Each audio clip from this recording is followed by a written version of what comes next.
तो जय सावरिया जेठ महाराज सभी भाई ना कहो तो आ जाओ। दिन निकले से नहाई धोने चकाचक हुई जाऊं। आज मेरा मन बनता है कि आज तो गांव जाना है, तो मैं मेरी बहादुर गधरी की नड़े पे लात धर के निकल लेता हूँ गांव के लिए, और मेरी जीजी को भी पीछे बैठा लेता हूँ। और उसी देर में मैं खेगांव में आ जाता हूँ, और खेगांव में आने के बाद मैं तुरंत निकल लेता हूँ केलारी के लिए। तो केलारी में आने के बाद मैं पहुंच जाता हूँ कोटवाड़ा।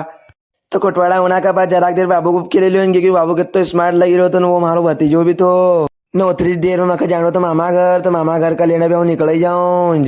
असा गारा में हीटी पड़ियो तो मैं इनको क्या वीडियोज बनाई लियो, क्योंकि हीटी तो पड़ा था। अब का ही करो। तो मामा घर आओ तो मानो मामा जी मिली जाए, तो वो तो आले को बोले नट लगा ही रहा था सीडिल में।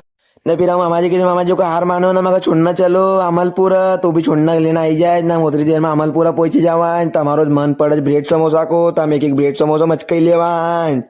और ब्रेड समोसा खाने के बाद मेरा पेट तो गच्च गच्च गच्च गच्च भरा जाता है। तो फिर मामा जी को और हमारा विचार बना कि आज तो बरमगीन नहाना चला, तो हम भी एक बाल्टी पानी नाकी ने या नहीं लेवा।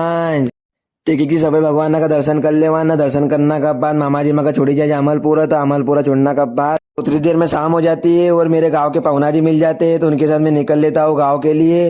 आज मेरे गांव में लाइटिंग नहीं थी, तो और मिलेंगे सिनाने से ब्लॉग में, जब तक के लिए जय सावरिया सेठ।